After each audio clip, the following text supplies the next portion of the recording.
वालेकुम, मैं हाँ रावल राठ ते तुसी देख रहे हो वेले दी गल। अज दी इस बैठक विच असीं गल करांगे तीन मुख्तलिफ टॉपिक दे उत्ते।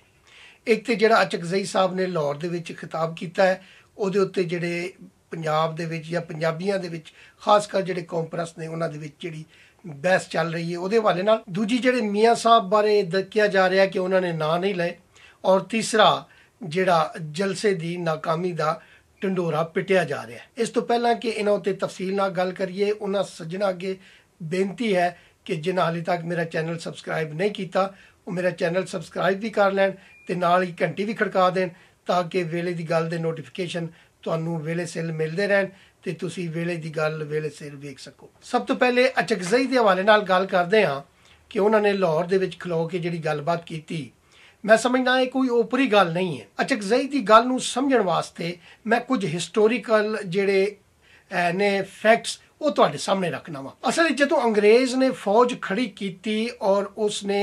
हिंदुस्तान ते कब्जे शुरू किए और पंजाब दे विच जदों उहदा कब्जा होया तो सब तो ज़्यादा भर्ती उन्हें पंजाब चों ही की। सो उसदे फौजियां दी जिहड़ी पंजाब दे विच जिहड़ी तादाद सी या जिस फौज नाल उन्हें इस मौजूदा खिते दे विच जंगां लड़ियां उस दे विच मेजॉरिटी जिहड़ी सी उस दे सिपाहियां दी वो पंजाब चों भर्ती की गई सी। असीं पराई गल क्यों करिए, पंजाब दे अणखी पुत्र राय अहमद खान खल दे नाल लड़न वाली जिहड़ी फौज सी अंग्रेज़ वालों जिहड़े लड़ रहे सन वो भी फौजी सिपाही पंजाबी सन। राय अहमद खान खल या उहदे जिहड़े साथी शहीद कर दिते गए, उन्होंने शहीद करने वाले अंग्रेज़ दी फौज वालों जिहड़े कातल सन वो भी पंजाबी बोलते पंजाबी सन। अंग्रेज़ दा जिहड़ा मुखबर बनया सरफराज अहमद खल वो भी पंजाबी सी। अंग्रेज़ दा जिहड़ा सहूलतकार सी जिहड़ा अजकल मखदूम साहब कैंची पी रहे इस दे जिहड़े वड्ड वडेरे वो भी पंजाबी सन। खासकर मैं अपनी जात की गल करदा कि उन्होंने मैं स्लिप ऑफ टंग का मार्जन देंदे हुए यह गल दर गुजर करदा हाँ। ये जो एस्टैबलिशमेंट के खिलाफ जंग जारी है ये विच वो सारे साडे इतिहादी ने,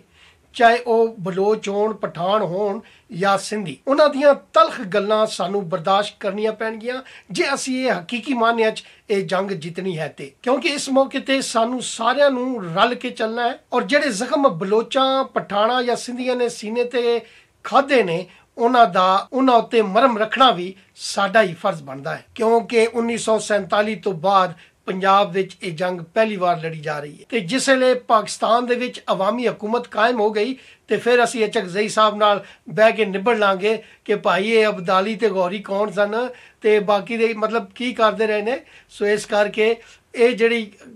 गल्लां बातां ने या ये ने ये बाद दियां गल्लां ने, इन्हां नूं इस मौके दे उत्ते मुतनाज़ा बनाना या एक दूजे नूं ताने मेहने देना ये इस वक्त साडे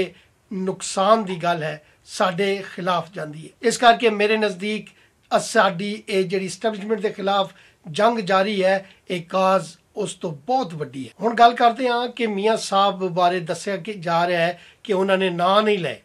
भाई जदों वो नां लैंदा है तो उदों कहा जाता है कि जनाब ए देखो जनाब इन्हें पाकिस्तान का जिहड़ा इदारा है मुतनाज़ा बना दिता, वो कल मुकल्ला पाकिस्तान का मुहाफिज इदारा है उन्होंने मुतनाज़ा बना रहा है, उहदे बगाल ये तो इंडिया का एजेंट हो गया तो मोदी की जबान बोल रहा है। तो और जिसले वो नां लैन के बजाय इस्तारियां दे नाल या इशारियां दे नाल गल करता है तो उस वेले फिर डोंगरे बजाए जाते हैं कि वह वेख्या जी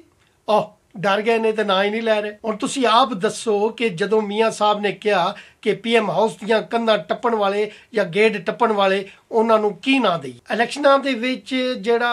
गड़बड़ करने वाले ने वो महकमा जंगलात वाले ने या महकमा ज़राअत वाले ने। मैं समझना कि उन्होंने जो मिसालां दे के वजाहतां कीतियां ने वो यकीनन किसी अचार वेचण वाले वाल इशारा नहीं सी, वो इशारा इस एस्टैबलिशमेंट के सरबराह दे ते उहदे हरकारियां दे खिलाफ ही जाता है। ਇਹ ਜਿਹੜੇ लोग ना लैन ते उछलण लग जाते हैं और ना लैन ते कुत्ते खिडाण लग जाते हैं, इन्हां कोलों कदी कोई पूछे कि तुसी अपने आप नूं रैलीवेंट बनाउण वास्ते जिहड़े इतने खलजगन कर रहे हो कि TV कैमरिਆਂ ਦੇ सामने आके बड़का मारन लग पैंदे हो ते तुहाडा जिहड़ा नस्बशुदा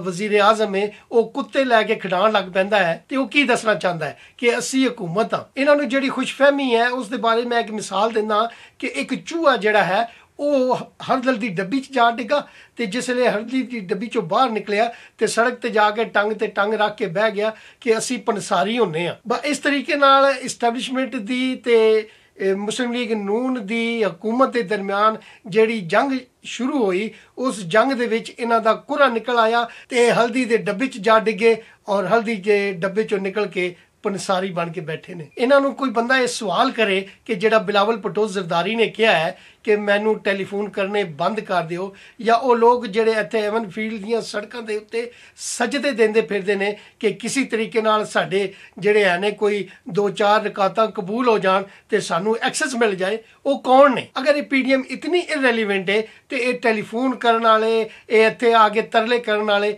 ਇਹ ਕੌਣ ਲੋਕ ਨੇ ਭਾਈ? ਜਿਸ ਤਰ੍ਹਾਂ ਕੱਲ ਸ਼ਾਮ ਜਲਸੇ ਤੋਂ ਬਾਅਦ ਹੀ ਔਰ ਅੱਜ ਸਾਰਾ ਦਿਨ ਟੀਵੀ ਚੈਨਲਾਂ ਦੇ ਉੱਤੇ ਆ ਕੇ ਇਹ ਜਲਸੇ ਨਾਕਾਮ ਹੋਣ ਦੀਆਂ ਖੁਸ਼ਖਬਰੀਆਂ ਸੁਣਾ ਰਹੇ ਨੇ। ਇਸ ਹਵਾਲੇ ਨਾਲ BBC ਉਰਦੂ ਦੀ ਅਗਰ ਰਿਪੋਰਟ ਦਾ ਜਾਇਜ਼ਾ ਲਿਆ ਜਾਏ, ਜਿਹੜੇ ਉਹਨਾਂ ਦੇ 2 ਨੁਮਾਇੰਦਿਆਂ ਨੇ ਉੱਥੇ ਰਹਿ ਕੇ ਮੁਰਤਬ ਕੀਤੀ ਹੈ, ਤੇ ਬੰਦੇ ਦੀਆਂ ਅੱਖਾਂ ਖੁੱਲ ਜਾਂਦੀਆਂ ਨੇ ਤੇ ਸਮਝ ਆ ਜਾਂਦੀ ਹੈ ਕਿ ਇਹ ਕਿਉਂ ਨੱਚ ਤੇ ਟੱਪ ਕੇ ਆਪਣੇ ਆਪ ਨੂੰ ਰੈਲੀਵੈਂਟ ਬਣਾ ਰਹੇ ਨੇ। ਅਸਲ ਜਿਹੜੀ ਜੰਗ ਹੈ ਉਹ ਤੇ ਹੈ ਹੀ PDM ਔਰ ਇਸਟੈਬਲਿਸ਼ਮੈਂਟ ਦੇ ਦਰਮਿਆਨ। ਹੁਣ ਅਸਲ ਜੰਗ ਤੇ ਇਹਨਾਂ ਦੋ ਦੇ ਦਰਮਿਆਨ ਹੈ। ਇਹ ਜਿਹੜੀ ਹਕੂਮਤ ਨਾਂ ਦੀ ਸ਼ੈ ਵੇ, ਇਹਦੀ ਤੇ ਕੋਈ ਵਿੱਚ ਔਕਾਤ ਹੈਸੀਅਤ ਹੀ ਨਹੀਂ ਹੈ। ਇਹ ਇਮਰਾਨ ਖਾਨ ਤੇ ਇਹਦੇ ਸਾਥੀ ਜਿਹੜੀਆਂ ਖੁਸ਼ਖਬਰੀਆਂ ਸੁਣਾ ਰਹੇ ਨੇ, ਇਹ ਇਸੇ ਤਰੀਕੇ ਨਾਲ ਹੈ ਵੇ ਕਿ ਜਿਸ ਤਰ੍ਹਾਂ ਬੰਗਾਲ ਦੇ ਵਿੱਚੋਂ ਜਨਰਲ ਨਿਆਜ਼ੀ 2 ਦਿਨ ਪਹਿਲੇ ਤੱਕ ਪਾਕਿਸਤਾਨ 'ਚ ਖਬਰਾਂ ਭੇਜ ਰਿਹਾ ਸੀ ਕਿ ਅਸੀਂ ਜਿੱਤਣ ਵਾਲੇ ਹਾਂ, ਜ਼ਮੀਨ ਫਤਹ ਹੋ ਗਈ ਹੈ ਤੇ ਇਹ ਜਿਹੜੀ ਅਨਾਰਕੀ ਹੈ 2 ਦਿਨਾਂ ਦੀ ਗੇਮ ਹੈ, ਉਸ ਤੋਂ ਬਾਅਦ ਇਹ ਕੰਮ ਖਤਮ ਹੋ ਜਾਏਗਾ। ਤੇ ਪਾਕਿਸਤਾਨ ਦੇ ਵਿੱਚ ਜਿਹੜਾ ਇੱਧਰਲਾ ਪਾਕਿਸਤਾਨ ਹੈ, ਉਹਦੇ ਵਿੱਚ ਜਿਹੜੇ ਲੋਕ ਨੇ ਉਹ ਖੁਸ਼ੀ ਨਾਲ ਨੱਚ ਰਹੇ ਸਨ ਕਿ ਬਸ ਅਸੀਂ ਤੇ ਜੰਗ ਜਿੱਤ ਲਈਏ ਔਰ ਉਹਦੇ ਜਿੱਥੇ ਜਿਹੜੀ ਅਨਾਰਕੀ ਹੈ ਜਾਂ ਜਿਹੜੇ ਬਾਗੀ ਨੇ ਉਹਨਾਂ ਨੂੰ ਕੁਚਲ ਦਿੱਤਾ ਜਾਏਗਾ ਔਰ 2-4 ਦਿਨਾਂ ਦੇ ਵਿੱਚ ਅਮਨ ਅਮਾਨ ਕਾਇਮ ਹੋ ਜਾਏਗਾ। ਪਰ ਹੋਇਆ ਕੀ, 2 ਦਿਨਾਂ ਬਾਅਦ ਉਸੇ ਜਨਰਲ ਨਿਆਜ਼ੀ ਨੇ ਉਸ ਮੈਦਾਨ ਦੇ ਵਿੱਚ ਆਪਣੇ ਹਥਿਆਰ ਸੁੱਟੇ ਔਰ ਲੋਕਾਂ ਨੇ ਜੁੱਤੀਆਂ ਦੇ ਨਾਲ ਉਹਦਾ ਪਿੱਛਾ ਲਾਲ ਕਰ ਦਿੱਤਾ ਤੇ ਸਾਡੇ ਇੱਧਰਲੇ ਪਾਕਿਸਤਾਨ ਵਿੱਚ ਸੋਗ ਦੀ ਫਜ਼ਾ ਛਾ ਗਈ। ਤੁਸੀਂ ਵੇਖਣਾ ਕਿ ਇਹ ਵਕਤ ਦੂਰ ਨਹੀਂ ਜਦੋਂ PDM ਤੇ ਇਸਟੈਬਲਿਸ਼ਮੈਂਟ ਦੇ ਦਰਮਿਆਨ ਜਾਰੀ ਇਹ ਜੰਗ ਦਾ ਫੈਸਲਾ ਹੋਏਗਾ ਤੇ ਇਹ ਇਮਰਾਨ ਖਾਨ ਤੇ ਇਸ ਦੇ ਇਹ ਹਵਾਰੀ ਬਨੀ ਗਾਲਾ ਦੇ ਉਸ ਮਹਿਲ ਚੋਂ ਇਸ ਤਰੀਕੇ ਨਾਲ ਛਾਲਾਂ ਮਾਰ ਕੇ ਭੱਜਦੇ ਨਜ਼ਰ ਆਣਗੇ। ਜਿਸ ਤਰ੍ਹਾਂ PDM ਦੀ ਤਹਿਰੀਕ ਦੇ ਪਹਿਲੇ ਫੇਜ਼ ਨੂੰ ਆਵਾਮ ਨੇ ਕਾਮਯਾਬ ਬਣਾਇਆ ਹੈ, ਇਸੇ ਤਰ੍ਹਾਂ ਜੇ ਆਵਾਮ ਉਹਨਾਂ ਦੀ ਇਸ ਤਹਿਰੀਕ ਦੇ ਅਗਲੇ ਫੇਜ਼ ਵਿੱਚ ਉਹਨਾਂ ਦੇ ਨਾਲ ਜੁੜ ਕੇ ਖੜੇ ਰਹਿਣਗੇ ਤੇ ਉਹ ਵੇਲਾ ਦੂਰ ਨਹੀਂ ਜਦੋਂ ਮੇਰੇ ਪਾਕਿਸਤਾਨ ਚੋਂ ਇਹ ਕਾਲੀ ਰਾਤ ਛੱਟ ਜਾਏਗੀ ਤੇ ਉਹ ਨਵਾਂ ਸਵੇਰਾ ਆ ਜਾਏਗਾ ਜਿਹਦੀ ਉਡੀਕ ਸਾਰੀ ਆਵਾਮ ਨੂੰ ਹੈ। ਮੇਰੇ ਵੱਲੋਂ ਇੰਨਾ ਕੁਝ ਹੀ, ਜਿਉਂਦੇ ਰਹੇ ਤੇ ਫਿਰ ਮਿਲਾਂਗੇ। ਰੱਬ